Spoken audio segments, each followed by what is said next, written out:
Today, we're going to learn about a data set that includes accidents that occurred in certain regions of the United States of America. Let me begin by telling you a little bit about this data set. It is a countrywide traffic accident data set which covers 49 states of the United States of America. The data is continuously being collected from February 2016 using several data providers, including two APIs which provide streaming traffic event data. These APIs broadcast traffic events captured by a variety of entities, such as the US and state departments of transportation, law enforcement agencies, traffic cameras, and traffic sensors within the road networks. Currently, there are about 3.5 million accident records in this dataset. As you can see, these are the list of attributes included in this dataset. We will go more in depth with these attributes as we draw inferences from them.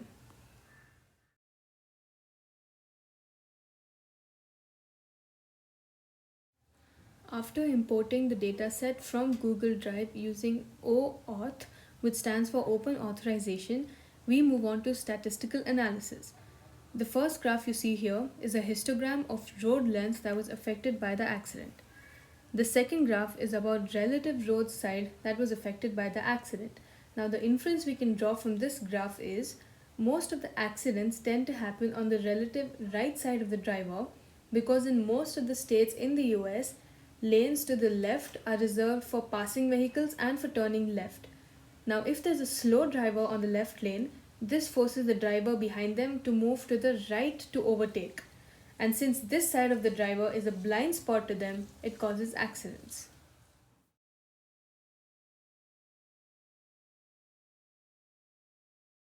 Statistical distributions. Here we have distribution plot of two columns, that is temperature and wind chill. Each of these have mean and median calculated, a histogram, density curve, bar plot, QQ plot, and Kolmogorov-Smirnov test. We will go through each of these step by step. The first distribution.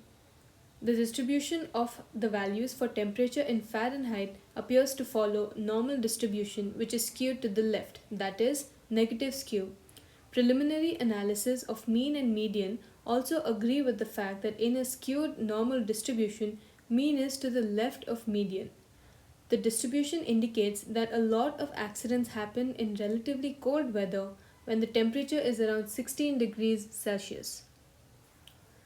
The box plot also indicates that the distribution is normal. The QQ plot is similar to a standard QQ plot of normal distribution with slight deviation.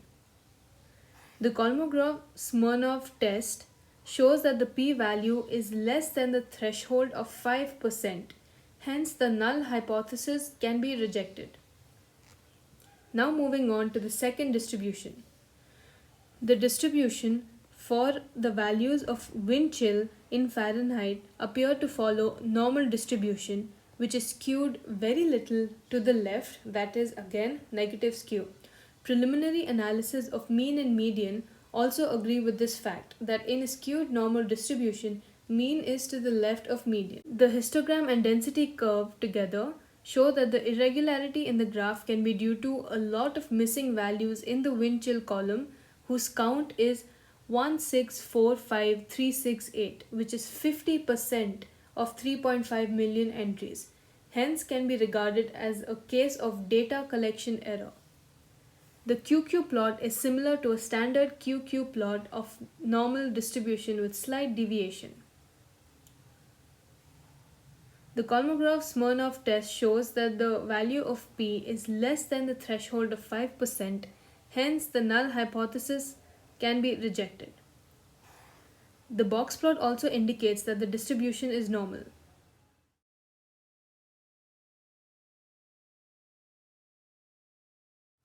As a part of data pre-processing, we've dropped 3 columns as they had a lot of missing values.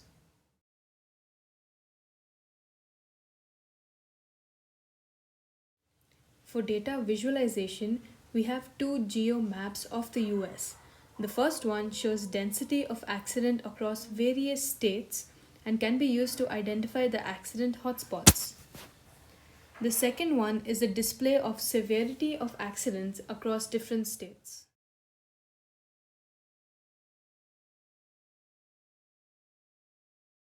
Effects of various environmental factors on severity of accident. So the severity we have here ranges from 1 to 4. So it's 1, 2, 3 and 4.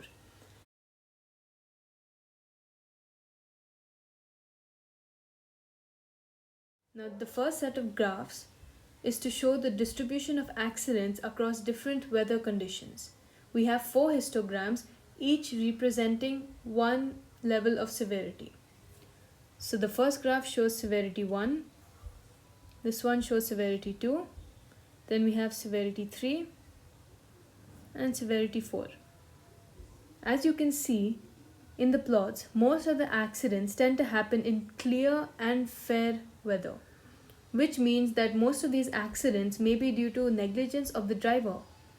Cloudy skies can make driving more dangerous because it decreases visibility. Cloudy skies make it harder to see potholes, black ice, unplowed roads.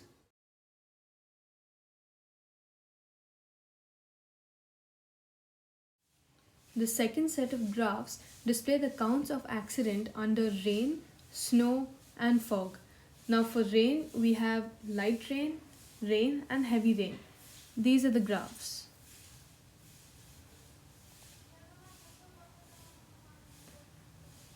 These are the graphs for fog. And this is the graph for snow. The inference is that almost 80% of accidents occurred in the presence of fog, snow, and rain are under severity 2.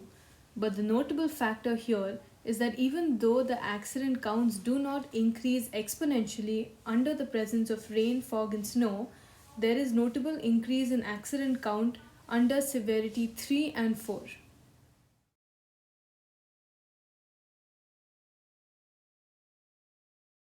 The third set of graphs is the mean severity distribution, that is, it is just grouping accidents and finding their mean and plot where they fall against severity. The inferences are as follows for temperature. With the mean severity distribution graph, it is more evident that lower temperature during cloudy, snowy, rainy weather condition has the more severe accidents. For wind chill, we see that it affects the severity of accidents by increasing the severity at lower temperatures. Humidity percentage in the weather also affects the road condition by making it relatively more slippery, hence there is no significant rise in the severity of the accident with increase in percentage of the humidity.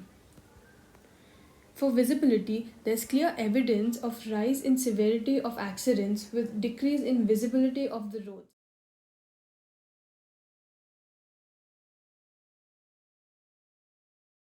The fourth set of graphs also show accident count in a bar graph and pie chart, but for different infrastructure factors.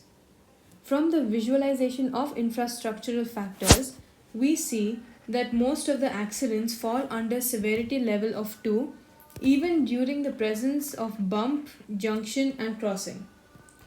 Traffic signal as well. But it is also evident that the accident count in severity level of 3 and 4 also increases in their presence.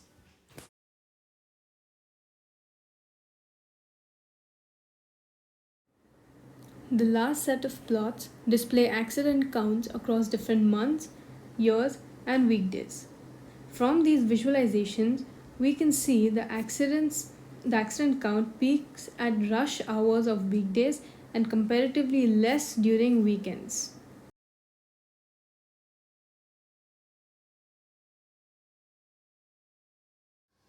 Logistic regression.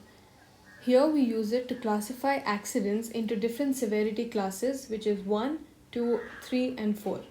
First, we start with extracting the required features, which are the independent variables for the model, and severity is the dependent column. To avoid the system crashing due to heavy load of the dataset, we are using the data of Ohio State and Franklin County. Since the dataset has categorical variables, we use inbuilt dummy encoder to create dummy variables. Then we create a model and we received an accuracy of 70% on this model. Main use of this is to avoid accidents by collecting the real time data of environmental factors around the area where a person is driving using the sensors and get the prediction from the model and implement suitable traffic rules based on prediction of severity, or can also be used to develop a mobile application which keeps on giving you a heads up. For example, if it's a rainy day, then it imposes a speed limit. Let this be displayed on a digital board on the side of the driver, or if it is a mobile application, ask the driver to slow down with a voice note.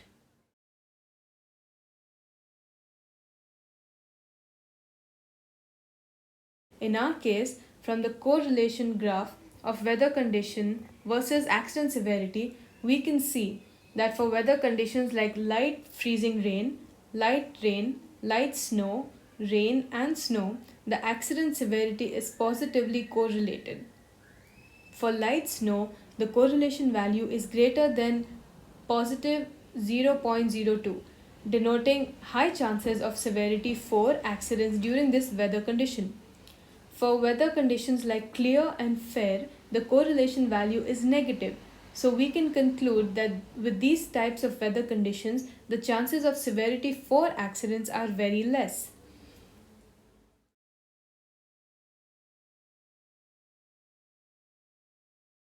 Hypothesis testing. In our case, we're using t-test to perform hypothesis testing.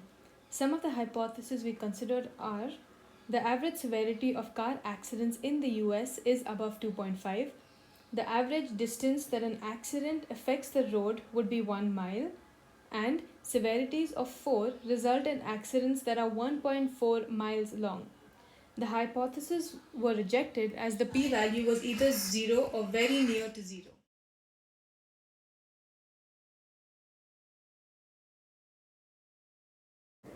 Naive Bayes. Naive Bayes algorithm is used to build a model to classify accidents based on their severity. The dependent variable is severity, and the independent variables are the attributes recorded at the time of the accident. The aim is to find out if there's any pattern, that is, a combination of factors that contribute to the severity of an accident, such as weather condition, location, time of day, etc. The data considered here comes from two agencies, namely MapQuest and Bing, both of which report severity on different scales. So, data from MapQuest source is considered. Initial pre-processing consisted of dropping redundant columns, filling null values with appropriate representations, giving numerical representation to categorical attributes, and scaling the data to a standard measure. The number of attributes were more than 50, so we had to do PCA and consider the 10 principal components. The data is sampled, and post training and testing, the accuracy obtained is around 65%. Even after smoothing, the accuracy does not improve.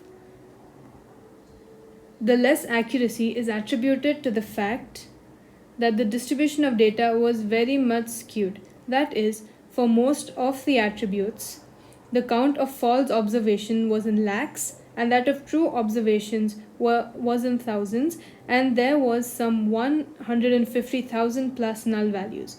And moreover, naive Bayes being a probabilistic model, it cannot handle high degree polynomial function mappings.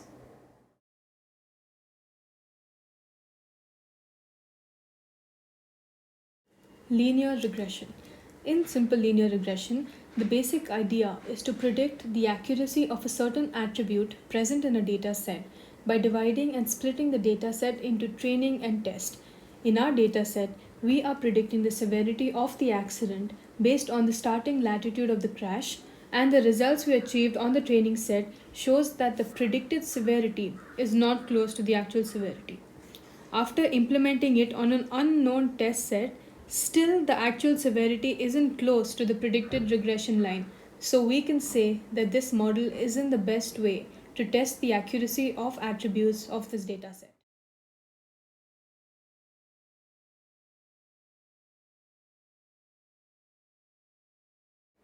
Decision tree and random forest. We used these algorithms with varying parameters to obtain an accuracy score. The dependent variable here is the severity, and the rest of the variables are independent. Since the dataset is too big, classification is done on a particular state, that is, the state of Pennsylvania, and specifically Montgomery County. Decision tree gave us an accuracy of 96%, and random forest gives an accuracy of 97%. Based on the algorithms used, we were able to select the most important features of the dataset using the select from model library, which consequently were the ones on the y-axis. And the features are start latitude, distance, start longitude, TMC, and pressure.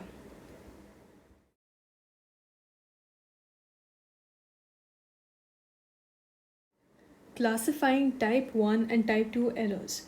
Type 1 error is when the null hypothesis is true but it is rejected.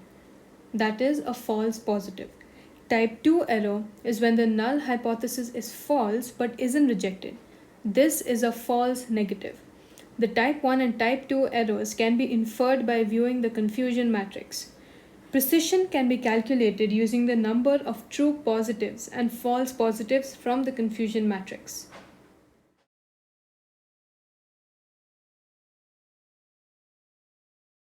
Next, the effect of weather on severity of the accidents is analyzed. The data collected includes the temperature, precipitation, visibility, wind speed, wind chill, humidity, and pressure. These 7 features are reduced to 2 principal components for the ease of visualization and possible clustering. The 2 components for the cities of Los Angeles, New York, Miami, San Diego, Houston, and Atlanta were visualized in a 2-dimensional plot. We observed that the accidents with a severity of 4 were concentrated within those of severity 3, which in turn were within those of severity 2. This similar pattern was observed in all 6 plots.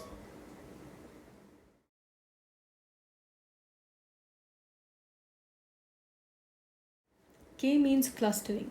First, we chose all the quantitative variables that are dependent on each other, namely pressure, visibility, and wind speed.